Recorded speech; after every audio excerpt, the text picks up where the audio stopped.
Ahora continuaremos con electromovilidad y Scope.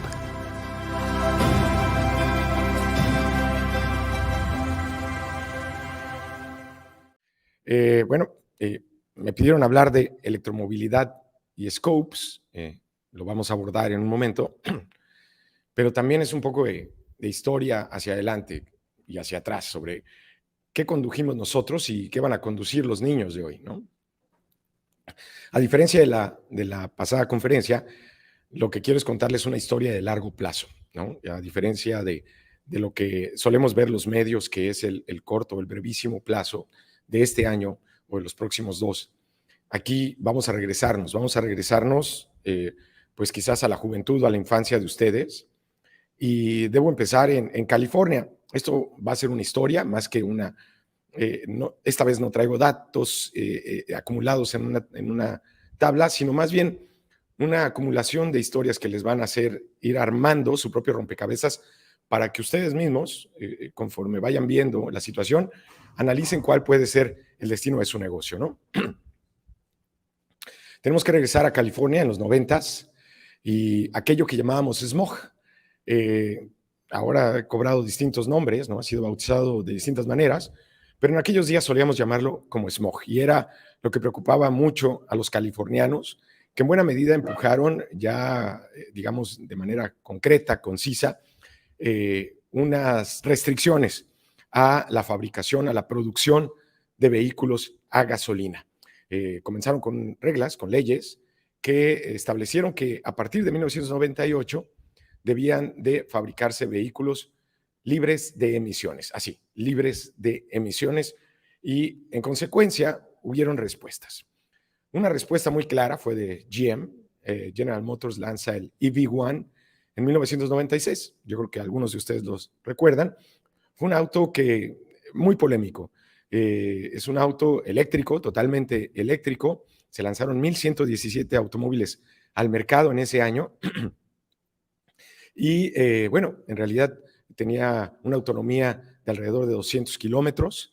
Era para dos pasajeros este automóvil, tenía una dinámica rápida, es decir, alcanzaba rápido los 100 kilómetros por hora en alrededor de 4 o 5 segundos, y esto lo hacía un vehículo pues muy competitivo en el mercado, o al menos eso pensaba quienes lo promovían al interior de GM.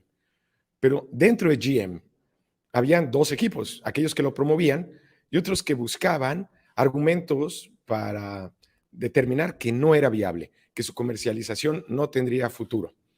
Estos últimos, al final de cuentas, pues ganaron la batalla. En 2005, después de haberse sido lanzado al mercado en 1996, en 2005 fue retirado del mercado este vehículo y también fue no solo retirado del mercado, sino que fue hecho chatarra. Hay vehículos que ustedes pueden encontrar en YouTube que pues dan cuenta de esta situación en la que GM se encargó de eliminar evidencia de estos productos en el mercado, y sí quedaron algunos en algún museo, en alguna escuela, pero fueron retirados. Hay varios sospechosos de las razones de esta circunstancia. Muchos apuntan hacia la industria petrolera por obvias razones, pero en realidad nunca ha quedado claro cuál fue la razón por la cual simplemente decidieron deshacerse de estos vehículos en ese mercado.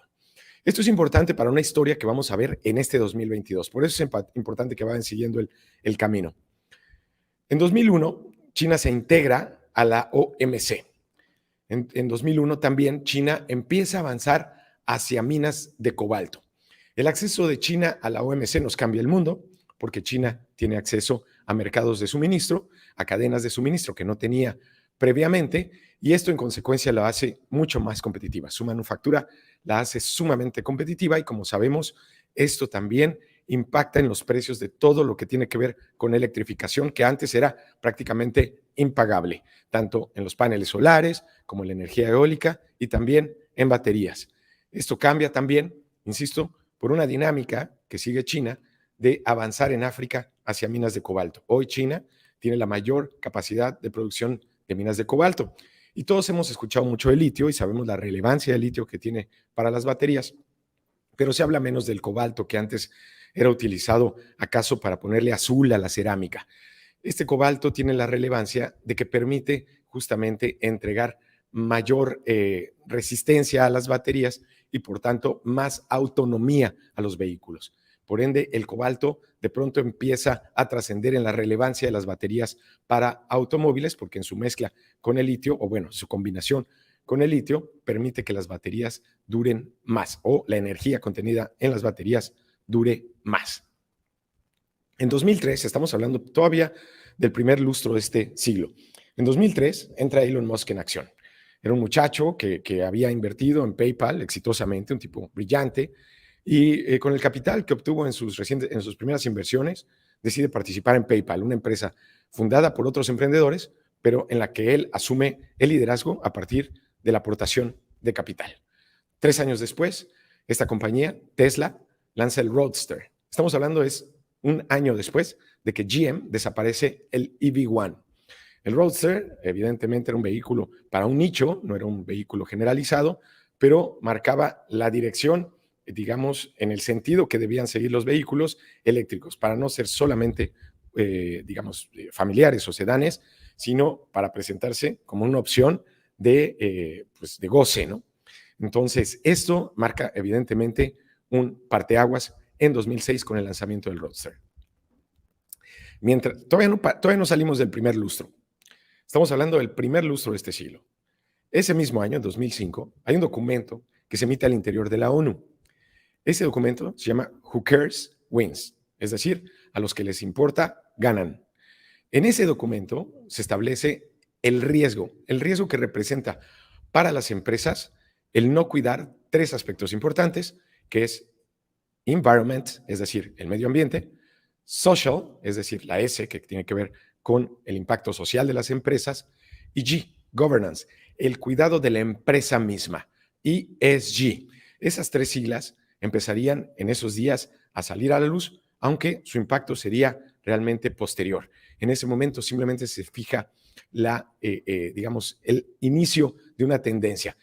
Quisiera que pongan atención a quienes se involucran en el análisis de Who Cares Wins, que como ven ahí vienen de Global Impact, y bueno, está involucrado grupos financieros de la relevancia de AXA Group, está también BNP, está Credit Suisse, en fin, ustedes pueden ver HSBC y otras empresas como Morgan Stanley y otras empresas, el mismo World Bank, que están involucradas en el patrocinio y manufactura de este documento.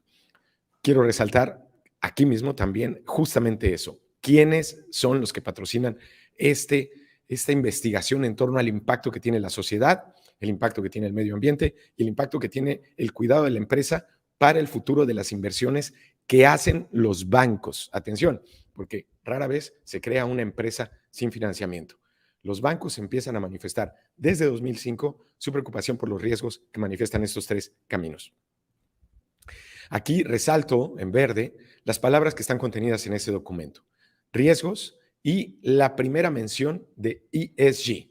Es decir, aquí pueden seguir que es, digamos, mención de estas primeras siglas que hacen la relación de Environment, Social and Governance.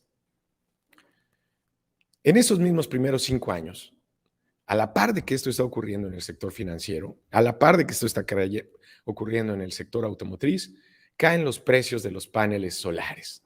China, justamente por su integración a la OMC y efectivamente por su acceso a las cadenas de suministro, derriba los precios en 5 años 50% y luego ya fue realmente una baja incuantificable, ¿no? Digamos de $76 que estaban en los 70s cada watt de paneles solares, como aquellos watts que puso Jimmy Carter en su famosa acción en la Casa Blanca, que tapiza de paneles solares para que luego venga Ronald Reagan y los quite todos. Bueno, en aquellos días en los que Carter hizo esto costaban $76.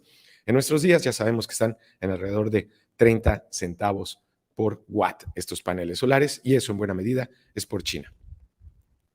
Por primera vez se empieza a hablar de electricidad hecha en casa, y es aquí en donde se empieza a hacer una conexión importante. Electricidad hecha en casa para vehículos que se pueden guardar en casa y cargar en casa, con la ventaja de no pagar electricidad. Es en inicios de este siglo cuando esa conexión mental empieza a darse. En 2009, Elon Musk obtiene $465 millones ahí va sentado, por cierto, con Barack Obama, que lo apoyó en varias de sus aventuras, y le apoyan con $465 millones.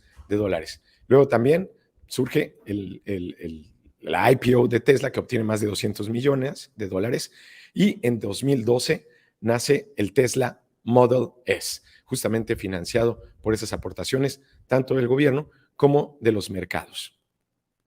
Esos mismos días, en reacción, Nissan lanza en 2010 su Leaf, el Leaf que hasta ahora participa en el mercado.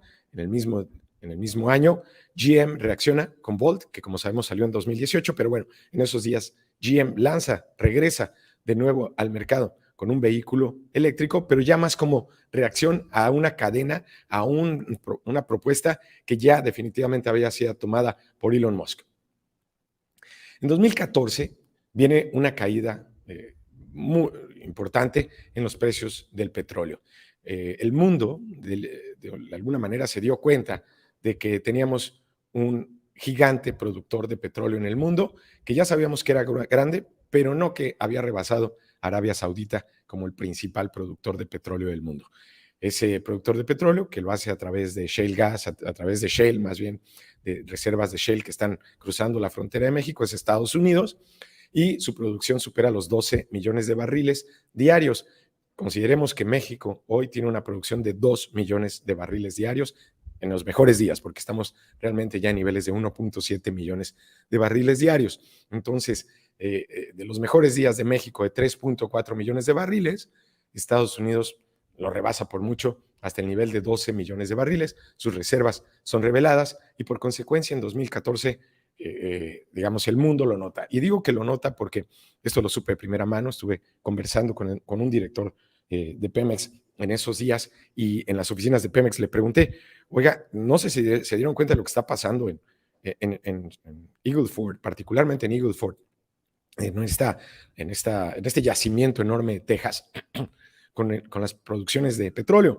Y la respuesta textual fue, el petróleo no se mueve por producciones locales, el petróleo se mueve por producciones globales.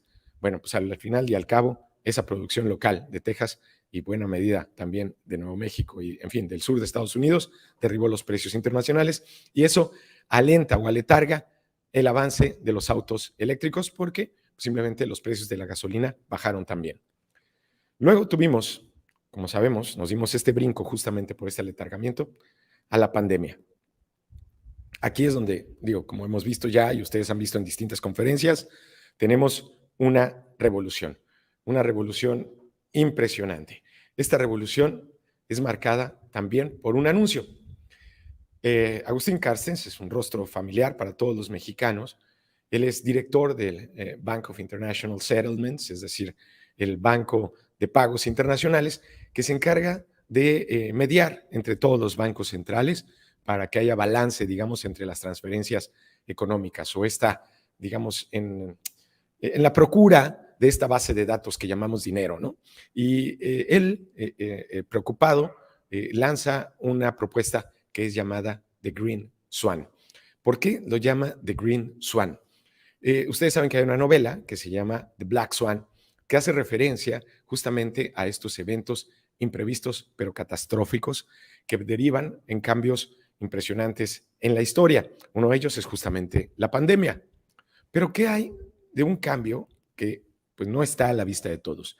Ese cambio es el cambio del ambiente, el medio ambiente y lo que puede provocar la elevación que ya tenemos en la temperatura global conforme a la temperatura promedio de 100 años de 1.3 grados que ya se dio en el mundo y como sabemos tiene repercusiones como el derretimiento de los polos. Sé que hay mucha polémica en este asunto, pero los científicos se acercan más hacia esa lógica que hacia una lógica de un calentamiento cíclico en el planeta Tierra. Entonces, atendiendo a lo que dice la mayoría científica, hay que apelar y el mismo Carstens apela justamente a esta lógica, alertando sobre la presencia de riesgos catastróficos como consecuencia del cambio climático. Hace una conferencia en el marco del Bank of International Settlements y en esas conferencias, en esa primera conferencia, también sale Christine Lagarde. Christine Lagarde es la gerente del Banco Central Europeo, es decir, la responsable de la emisión de euros y en buena medida de la inflación en Europa. justamente por la constante emisión de euros que ha tenido recientemente, y ella alerta sobre los riesgos sistémicos que hay en el mercado financiero, justamente por el cambio climático. En esos mismos años, algunos pueblos de Alemania se hunden en el agua por lluvias catastróficas y bueno, a eso siguen una serie de eventos como la congelación de infraestructura energética en Texas. Y ahí yo hago una pausa y les pregunto a ustedes si recuerdan esas nevadas en Texas y si se ponen a pensar un poco más en lo que pasó con los créditos y los seguros que están vinculados con esa infraestructura. ¿Cuánto valen hoy esa infraestructura con respecto a lo que valía cuando esos créditos y esos seguros fueron emitidos? Ese tipo de riesgos sistémicos son los que está viendo Christine Lagarde, como el riesgo también de quienes pagaron la infraestructura de Florida, ahora que les acaba de pasar por encima también un huracán. La frecuencia de esos hechos son notados justamente en este evento, The Green Swan, en el Banco de Pagos Internacionales. Se suben de inmediato ante esta circunstancia las calificadoras. Moody's, Fitch Ratings, Standard & Poor's Global lanzan cada una por su cuenta de inmediato un área de atención al mercado de ESG. Es decir, todo el mundo se ha dado cuenta de que ESG es relevante. Recuerden que esto fue lanzado en 2005. Estas agencias lanzan estos productos durante la pandemia, 15 años después y apenas después de The Green Swan. ¿Qué es lo que estas empresas hacen? Bueno, medir a las empresas en sus emisiones, en su trato a los empleados y a sus proveedores y a sus clientes, y también en su trato a la propia empresa. Y hago énfasis en eso, porque ustedes dirigen empresas o conocen a quienes dirigen empresas. Y en México es muy común que las empresas sean dirigidas por una persona. Eso no es malo ni bueno, pero hay un riesgo. Si esa empresa es dirigida por una persona, está expuesta a los riesgos de salud de esa persona, a los riesgos de cambios emocionales en esa persona, a los riesgos del sesgo que todos inevitablemente tenemos en la toma de decisiones. En esa circunstancia, los empleados, los clientes, los proveedores están a merced de una persona. Y si recuerdan, recientemente, el mismo Elon Musk fue criticado, más bien, Elon Musk fue retirado de un índice de Standard & Poor's de ESG justamente por incumplir con estándares de ESG. Él criticó esta situación. ¿Por qué? Porque una empresa dedicada a la producción de vehículos que cuidan el medio ambiente, preocupada porque los paneles solares y las baterías atiendan a ese sector, ¿por qué una empresa preocupada por el medio ambiente es retirada de un índice de ESG, de Environmental, Social and Governance? Bueno, pues porque efectivamente Tesla está muy preocupada por el medio ambiente, pero parece haberse olvidado de las otras dos siglas, Social and Governance. Como saben, hay importantes cuestionamientos en torno al cuidado del racismo dentro de Tesla, en torno a sus empleados, digamos, el impacto racial que hay dentro de esa organización y también el cuidado mismo de la empresa cuando es un solo hombre quien en buena medida toma las decisiones y comunica las decisiones de la compañía. Puede estar muy bien en el área de environment, pero muy descuidada en social and governance. A la par de esto, nacen también los fondos de inversión de personas, de gente, de la gente. Un hecho cambió la circunstancia de las petroleras. Recuerden este nombre llamado Engine Number One. Engine Number One es un grupo de inversionistas sociales, digamos, de gente común y corriente que invierte en masa, digamos, pequeñas inversiones, pero de muchas personas, para comprar acciones. La participación de estos sectores están creciendo dentro de las empresas porque se están apropiando justamente de las acciones de las empresas petroleras. Y una vez que son dueños de las acciones de esas empresas petroleras, pueden tomar decisiones para esas empresas petroleras. Hoy, Engine Number One tiene 3 de los 12 asientos de ExxonMobil, una organización no gubernamental que está enfocada en influir en decisiones ambientales, ya tiene una cuarta parte de los asientos de decisión en el Consejo de ExxonMobil, apoyada, hay que decirlo también, por BlackRock, la empresa dirigida por Larry Fink, que bueno, en buena medida ha hecho énfasis también en ESG. Y perdón por la insistencia de ESG, pero vamos a ver la relevancia de este tema durante todo el resto de esta conferencia, porque es importante que lo noten.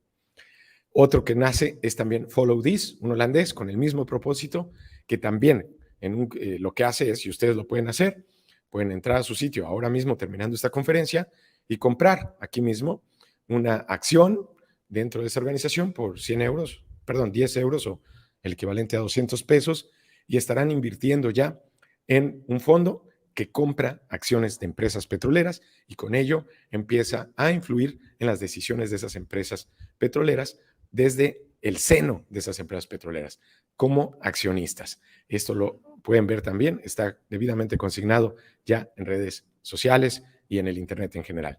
Entonces tenemos Engine Number One en Estados Unidos, Follow This en Europa. Todo esto, esta ola enorme, trae nuevas reglas en México y en Estados Unidos. Y aquí es donde nos aproximamos al tema de los scopes. Noten este cambio de reglas para los sistemas de ahorro para el retiro en México. La CONSAR, esta autoridad del gobierno mexicano, tiene desde este año la obligación de verificar que las inversiones de las AFORES tengan consideradas los criterios de ESG. Si el dinero de ustedes, de sus empleados, no está siendo invertido bajo criterios de sustentabilidad en el cuidado del medio ambiente, de los empleados, de los proveedores, de la misma empresa, entonces las empresas son acreedoras a multas. Esto, insisto, a partir de este año y después de haberse dado en cambios regulatorios durante este sexenio. Es decir, esto ya es del sexenio de López Obrador. Entonces, lo que estamos viendo es la proximidad hacia los primeros anuncios de que algunas AFORES podrían estar incumpliendo con este interés de cuidar esta normatividad. Del otro lado de la frontera, la Securities and Exchange Commission.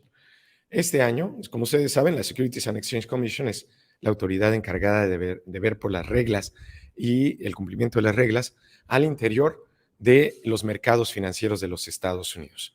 Esta Securities and Exchange Commission lo que hace es lanzar una propuesta de reglas este año que todavía no ha sido aprobada, pero que va en un camino similar a lo que pretende hacer México. A diferencia de la mexicana, esta se enfoca en las relacionadas con emisiones y con el clima, no necesariamente con sociedad y gobierno corporativo. Y lo que hace es decir, vamos a empezar a medir debajo de ese cuadro financiero donde ponen ingresos, egresos, cómo está el patrimonio y demás, abajito de ese cuadro me van a poner cómo están sus emisiones en 3 rubros, en 3 alcances. El alcance primero, el alcance segundo y el alcance tercero. ¿Qué son estas cosas? Esto, lo que estamos viendo es, bueno, antes de entrar a eso, quiero subrayar lo que dice la razón, digamos, de la Securities and Exchange Commission para empujar estas reglas. Esta es una cita textual que explica las razones de esta regla y dice que, en pocas palabras, que las inversiones interesadas en sustentabilidad crecieron de 178 mil millones de dólares en 2005 a 17 billones en 2020, o trillion, si lo quieren ver en inglés. Entonces, lo que estamos viendo, pues, es que el dinero que está considerando ya, digamos, el riesgo, ojo, el riesgo de que les cambien el beneficio en sus inversiones por estos riesgos en materia de ambiente, sociedad y gobierno, ya es de 17 billones de dólares en el mundo. Eso suman, entre ellos BlackRock, por cierto, que está contenido dentro de esos 17 billones de dólares que están considerando estos elementos como riesgo. Veamos cuáles son, digamos, las emisiones que está considerando la Securities and Exchange Commission. El alcance 1, Scope 1. Espero que lo puedan ver bien todos, lo puse en contexto grande. Son emisiones directas de gases de efecto invernadero que se producen a partir de fuentes que son propiedad de la empresa o están controladas por ella. Estos pueden incluir emisiones de maquinaria o vehículos o controlados propiedad de la empresa. Aquí todavía no está definido qué es la empresa, Es decir, vamos a decir que la armadora X produce coches de marca X que van a dar a distribuidoras X. Y esas distribuidoras X son o no son parte de la empresa. Porque si son parte de la empresa, entonces hay que considerar cuánto contaminan esas agencias en las cuales son exhibidos esos coches. Todavía no están definidas esas reglas habrán de definirse hacia el fin del año. Son más de 400 páginas las que consideran solo las propuestas de reglas que deben definirse en diciembre.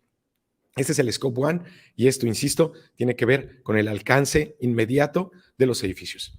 Scope 2, alcance 2, son emisiones indirectas que resultan de la generación, y atención con esto, generación de electricidad comprada y consumida por la compañía. Estas emisiones se derivan de las actividades de un tercero.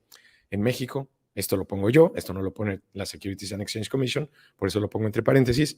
En México es la Comisión Federal de Electricidad, como ustedes saben, y en consecuencia eso ya está siendo considerado no solo para intereses de una regla en los Estados Unidos, esto está siendo considerado en una lucha que podremos ver en unas próximas gráficas, una lucha de barreras arancelarias que se están levantando en Europa para todo aquello que llegue procedente de países en los que no se está cuidando el medio ambiente como sí se está cuidando en Europa.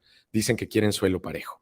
Entonces, si México no tiene energía limpia, México está en riesgo de pagar castigos o aranceles en Europa y próximamente en Estados Unidos, que ya contestó con medidas similares en el Congreso de ese país. Pero eso es materia, es harina de otro costal y no me voy a extender mucho en ese sentido. Alcance 3, Scope 3. Esto se genera a partir de fuentes que no son propiedad ni están bajo el control de la empresa. Pueden incluir emisiones asociadas con el desplazamiento de empleados, viajes de negocios o, atención, el uso de los productos del fabricante por parte de terceros. Aquí estoy yo usando el coche que ustedes me vendieron. Aquí están todos sus clientes. ¿Cuánto contaminan nuestros coches? ¿Qué pasa con esos coches cuando estén en desuso? ¿Cómo va a disponerse de su batería? ¿Cómo va a disponerse de sus lubricantes?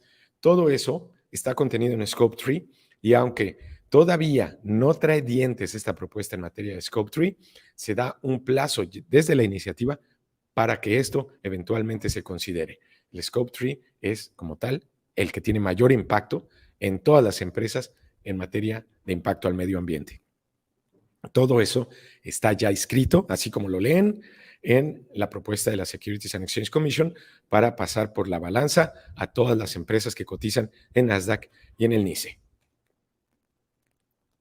Esto dijo Jaime Lizárraga, él, aunque tiene nombre muy mexicano, es uno de los comisionados de la Securities and Exchange Commission, y él dijo lo siguiente, hace apenas una semana: estamos en el proceso de revisar miles de comentarios enviados, ninguno de nosotros sabe aún cómo serán las versiones finales de estas reglas, así que como sabrán, pues yo tampoco lo sé, pero estoy muy atento y voy a hacer un análisis, en buena medida también acompañado de la consultora Rolto, que está también patrocinando esta conferencia y que me ha pedido también cierto análisis para este proceso. Estamos analizando justamente a profundidad cómo es que va a quedar el impacto de esta nueva regulación. El futuro, ¿qué futuro nos depara esta situación? Bueno, Estados Unidos va directo hacia las energías verdes, digo, eso es un hecho, no quiere problemas en el mercado global, no quiere que le levanten a ellos también barreras en el mercado internacional, particularmente en Europa, y esto es lo que anuncia el gobierno de Estados Unidos. Esto es solo 2022, un incremento en la capacidad de generación de 15 gigawatts. Para que tengan una dimensión, México tiene una capacidad total de generación de electricidad de 60 gigawatts. Estados Unidos, en un solo año, está añadiendo 15 gigawatts. Es decir, una cuarta parte de toda la capacidad de generación de electricidad que México ha instalado en toda su historia, Estados Unidos lo está instalando en un año, y miren cómo se divide esa capacidad adicional de generación. Pueden ver que la mayor parte es solar, luego sigue el viento, luego el gas natural y finalmente esto es muy importante, el almacenaje de baterías, algo que también procura Tesla. Es decir, que ustedes produzcan electricidad con viento y sol, lo guarden en la batería para cuando no haya viento ni sol, y de esa manera puedan tener un equilibrio que no depende del gas natural ni de ningún combustible fósil. Pueden ver hacia dónde se dirige Estados Unidos. Estados Unidos también está montado en la descarbonización. Esta es una palabra que no había mencionado, pero que la van a ver cada vez más frecuentemente, particularmente proveniente de países desarrollados. La descarbonización viene muy clara en este proyecto del presidente Joe Biden, que es la medida para la inflación. Esto es más de 300,000 millones de dólares que van dirigidos a incentivos justamente para el consumo y producción de productos justamente que son sustentables o amigables con el medio ambiente, particularmente los créditos para nuevos vehículos que se están dando de $4,000, de vehículos que reciben $950 cuando la compra es de $4,000. Y bueno, otro tanto también para los vehículos que son también nuevos. Es decir, el gobierno pagará una parte de los coches eléctricos que compren en ese país, y eso evidentemente significa un incentivo adicional también a lo que puede significar el ahorro en la gasolina, que hoy está en precios muy altos. Por eso vemos que Ford, y bueno, yo aquí no soy el experto para hablar de ventas de Ford, pero lo que comunica esta empresa es que no se da abasto. Con su camioneta eléctrica Ford Lightning, la F-150, la tradicional F-150, pues que pues, está teniendo pedidos fuera del alcance inicial de Ford, y esto ha prolongado, digamos, el lanzamiento y la venta o la puesta en el mercado de este producto, justamente por la altísima demanda que ya tiene. Entonces, lo que vemos, pues, es que se aproxima una era en la cual la demanda de los coches eléctricos es real. Esto no es necesariamente una cosa de ambientalistas, sino un producto que definitivamente está demandando el mercado porque pues, simplemente le gusta. En México, incluso, estamos viendo ya mercados de 300,000 pesos. Se lanzó hace 2 semanas el Iwan, una empresa de origen chino con presencia en México. De hecho, es una empresa que dice ser mexicana, que de hecho tiene ya una exportación real de paneles solares a los Estados Unidos, particularmente a California, Texas, que empieza ya la producción de una planta en Guadalajara para producir vehículos como los que pueden ver, y también baterías que sirvan para estos vehículos. Empieza a ser construida ya en Jalisco, y bueno, esta empresa también es una empresa que ganó, ha tenido éxito con el gobierno de López Obrador. Recientemente ganó un concurso para tener paneles solares sobre la central de abastos de la Ciudad de México, en el cual tuvo mucho interés Claudia Sheinbaum, y también esta misma empresa parece que puede tener éxito en el proyecto de Puerto Peñasco de paneles solares en Sonora. Es decir, parece ser que avanza con pies firmes en la oferta de un coche de 300,000 pesos, que está muy por debajo ya del precio promedio de los vehículos que se venden en México, que superan los 400,000 pesos. Esto, insisto, ya está en el mercado y no solo en la Ciudad de México. Entiendo que todavía es una oferta pequeña, pero es un ejemplo de lo que viene. También tenemos la producción de vehículos industriales. Bimbo, como saben, ya es un fabricante de productos de reparto eléctrico. Ellos mismos producen ya Vextar, pero también trabajan con Scania en vehículos más grandes, en vehículos que son eléctricos y que cubren distancias de 200, 300 kilómetros, justamente para repartos entre ciudades, ¿no? Como puede ser entre México y la Ciudad de México y las ciudades aledañas a la Ciudad de México, justamente con cargas de paneles solares en sus centros de distribución. Entonces, esto ya viene, esto ya está en marcha. La foto me la pasa Bimbo y es un proyecto oficial de la mayor panadera del mundo. Lo que vemos, pues, es que Europa, China y Estados Unidos se aproximan a los eléctricos. Como saben, para 2035, pues Volkswagen y GM ya anunciaron que todo su catálogo cambia hacia los vehículos eléctricos. Viene este asunto de Carbon Border Tax, que es un asunto muy relevante. Si no lo han seguido, síganlo, porque Europa quiere justamente establecer barreras para que no les entre productos de aluminio, acero, vidrio o derivados de estos, cuyos productores pues estén por la libre sin tener normas restrictivas de producción bajo estándares sustentables, ¿no? Pues aquí tenemos todas las acereras produciendo con electricidad de CFE, que dejo a ustedes qué tan sustentable es eso. Luego, México, yo creo que México tiene 2 opciones, o ser verde o ser pobre. vamos, no hay más opciones. Si México decide ir justamente en esta dinámica de producir electricidad con combustóleo o combustibles fósiles, bueno, será marginado de nuevas inversiones, porque pues simplemente las empresas no se arriesgarán a que sus productos no entren a los principales mercados del mundo y por ende pues preferirán entonces instalarse, aunque parezca más caro, pues en Estados Unidos o en Canadá. Entonces, debemos ver esto con atención y evidentemente lo que se discuta en el seno de del mercado del Tratado de México-Estados Unidos, que como saben, pues está un poco ambiguo, a mi juicio, si es un tema político, que puede arreglarse con política, pero hay quienes me contradicen y dicen que este es un tema técnico y que no estamos preparados para debatir en ese ámbito de arbitrajes. Tendremos que verlo y esa discusión, como saben, está muy próxima. Eso es todo por el momento. Yo quiero agradecerles mucho su atención. Ahí, quiero agradecer también a Rolto Quality Solutions por el patrocinio de esta conferencia y a ustedes también por seguirme. Ahí ven el código QR para mis columnas en El Financiero. Yo escribo todos los días parteaguas en mi casa editorial, que es El Financiero. Y por el momento, pues quedo a su disposición por si hubiera alguna pregunta. Muchas gracias. Yo soy Jonathan Ruiz.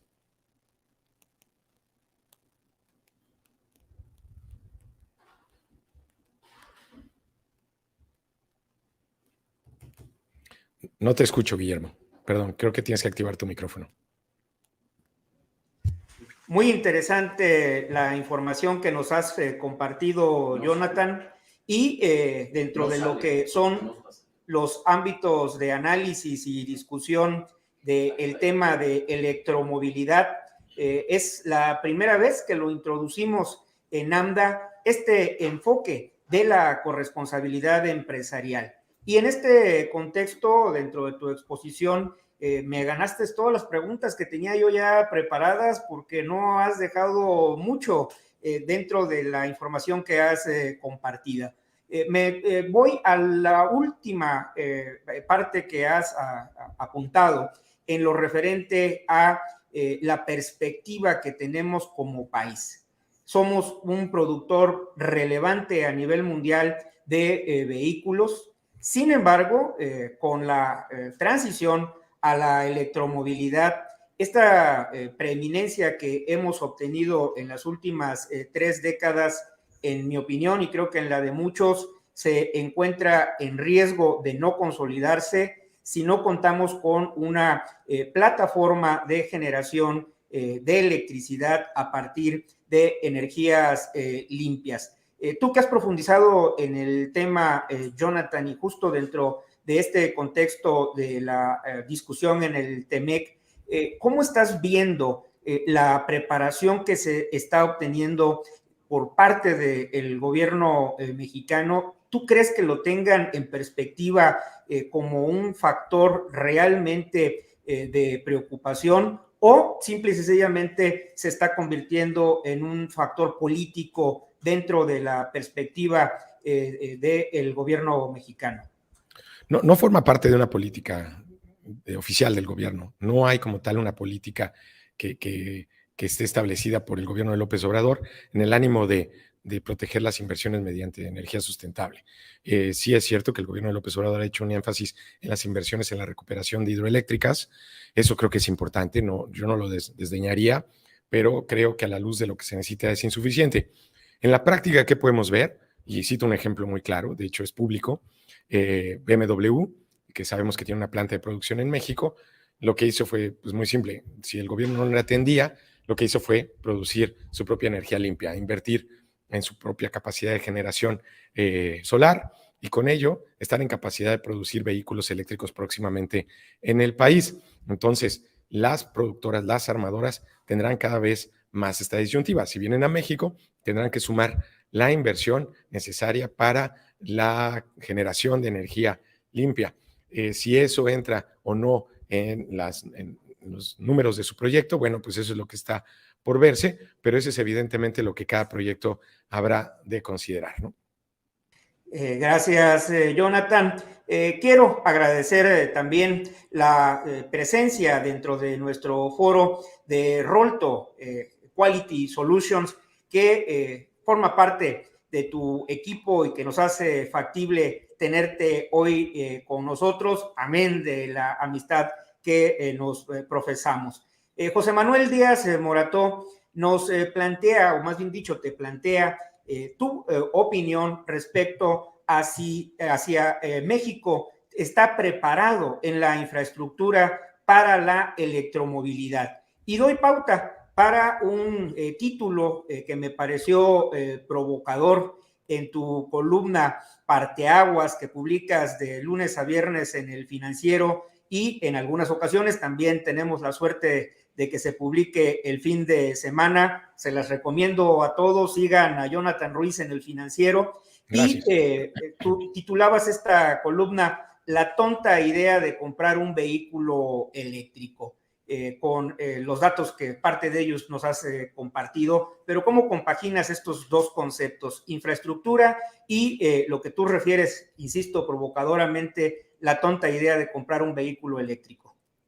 Bueno, en realidad los especialistas han dicho por años que pues es tonto porque evidentemente no hay como tal una infraestructura para cargar vehículos eléctricos, y de hecho no la hay. Yo no estoy descubriendo el hilo negro, ¿no? Sabemos que tenemos esa carencia y como tal el gobierno no está procurando, digamos, que exista. En mismo Estados Unidos están teniendo problemas con la instalación de la primera infraestructura que empieza a presentar fallas, ¿no? Pero, digamos, el tema aquí es, en realidad la tecnología de los vehículos eléctricos es muy antigua. En realidad los primeros coches eléctricos datan de hace 100 años. En realidad la tecnología no es algo que se esté inventando, simplemente que ahora, digamos, parece haberse vencido ya el periodo en el cual las inversiones hechas en el diseño de lo que algunos especialistas llaman estos relojes de precisión o relojes de colección, ¿no? Que son los motores de combustión que tienen cientos o miles de piezas, parece que se han ya, digamos, pues pagado esas inversiones, y en consecuencia parece que las armadoras están ya en disposición de trascender hacia los vehículos eléctricos. La realidad es que hoy lo que podemos ver en el futuro próximo es un cambio en el mercado muy importante. Ese cambio en el mercado tiene que ver con un cambio en la mentalidad del consumidor. Nosotros crecimos con la necesidad de ir a una gasolinera, ¿no? A cargar gasolina. Pero, digamos, el consumidor de mayor poder adquisitivo en México está cambiando rápidamente hacia paneles solares en su casa, y cada vez es más factible cargar en casa. ¿Cuánto esto puede derivar en el consumo? No lo sabemos. Ahora mismo la presencia de vehículos eléctricos en México es irrisoria. Estamos hablando apenas 1%, si acaso, del mercado nacional. Pero eso no es comparable con lo que está ocurriendo en Estados Unidos, justamente a partir de un cambio que se está acelerando mucho más rápido de lo que se esperaba dentro de ese mercado. Esto, México no puede estar al margen de lo que ocurre allá. ¿Por qué no puede estar al margen? Porque las armadoras no van a mantener una planta de producción para atender a México. Y no soy yo el especialista, pero esto me lo dice la lógica. Vamos, el nivel de inversiones que se requerirían para mantener, digamos, producciones satisfactorias en términos de rédito o de ganancia para mercados como el mexicano, pues tienen un límite, ¿no? Y ese límite, al menos en el papel, está marcado en 2035, cuando McKinsey ha establecido que tanto Europa como Estados Unidos y Asia, pues los vehículos eléctricos serán la norma en términos de ventas. Esto no lo digo yo, eso sí, no me lo citen, es McKinsey la que está estableciéndolo. No veo cómo podamos marginarnos. Y estoy hablando en este momento solo de un cambio en lo que tiene que ver en la concepción de cómo consumimos energía para nuestra transportación. Pero además es cómo concebimos nuestra transportación. Sabemos que la venta de gasolina ya no crece en México, y esto en buena medida no es necesariamente por los vehículos eléctricos, es también porque sabemos que hay herramientas como Uber, por ejemplo, que eliminan la necesidad del uso de ciertos coches, no solo Uber, sino también Rappi y otros productos que te eliminan la necesidad de transportarte para consumir ciertos alimentos y demás, y eso está eliminando traslados que podrían consumir gasolina en el caso de que una persona decidiera usar un coche. También es cierto que hay mayor número de personas que decide otro tipo de movilidad, sea la bicicleta o cualquier otra dinámica de dos ruedas, que también es McKinsey la que ha hecho notar la creciente aceptación de estos vehículos, particularmente para una generación que no tiene dinero, porque seamos realistas, ¿no? La generación de millennials es una generación que ha crecido con menos oportunidades que la que tuvimos aquellos de generación X y de generación de baby boomers, que tuvimos acceso a más créditos, acceso a más dinero, acceso a mejores salarios, y los millennials, evidentemente, al tener menos ingresos, recurren a otros tipos de transportación, desvinculando, si quieren, del tema eléctrico. Entonces, por consecuencia, sí parece haber un reto para la dinámica de la venta de vehículos automotrices en lo general. Muchas gracias, Jonathan. Especialmente tu agenda sé que está muy comprometida. Hiciste un esfuerzo especial por estar en el Foro Automotor AMDA 2022 y estoy cierto que las personas que nos están siguiendo han obtenido información valiosa, un tema que, insisto, no está tan difundido y por ello nuestro interés de incluirlo en este programa. Y como bien apuntaste, tenemos pronto pendiente continuar con nuestras charlas que siempre apuntan a profundizar en todos estos temas. Te mando un abrazo, sé que estás disfrutando del calorcito de Mérida, así es que hasta allá, toda nuestra gratitud por haber sido parte de la edición 2022 del Foro Automotor AMDA. Un placer, como siempre, Guillermo. Gracias a todos, gracias por su atención. Para México y Banorte, el sector automotriz es un sector clave para la economía mexicana. Representa un 3% del Producto Interno Bruto y el 32% de las exportaciones totales de México. Para Banorte, es de suma importancia la industria automotriz. Hemos apoyado a más de 200,000 clientes para la compra de su vehículo. Somos el segundo banco que más coloca créditos automotrices en México. Tenemos la segunda cartera automotriz más grande de la banca. Tenemos uno de los índices de cartera vencida más sanos del mercado, 0.61%. Con nuestros productos financieros para el sector automotriz, apoyamos tanto a los distribuidores automotrices en el otorgamiento de líneas de crédito Plan Piso para la compra de inventario de vehículos nuevos y seminuevos, como a los clientes en la adquisición de automóviles, SUVs, pickups, camiones o motocicletas nuevos o seminuevos. A través de evaluación ágil, tasas y comisiones competitivas, enganche desde 10% y plazo hasta 72 meses para vehículos nuevos. Financiamiento de seguro de daños, seguro de vida y seguro de desempleo gratis. Coberturas adicionales para el seguro de daños como robo de autopartes y reparación en agencia durante toda la vida del crédito. En Banorte entendemos hacia dónde va el mercado y la importancia de establecer acuerdos comerciales. Sabemos también que el futuro de la comercialización de productos bancarios son las plataformas digitales. Queremos ser el mejor banco para el sector automotriz y para lograrlo estamos comprometidos con ustedes y con México.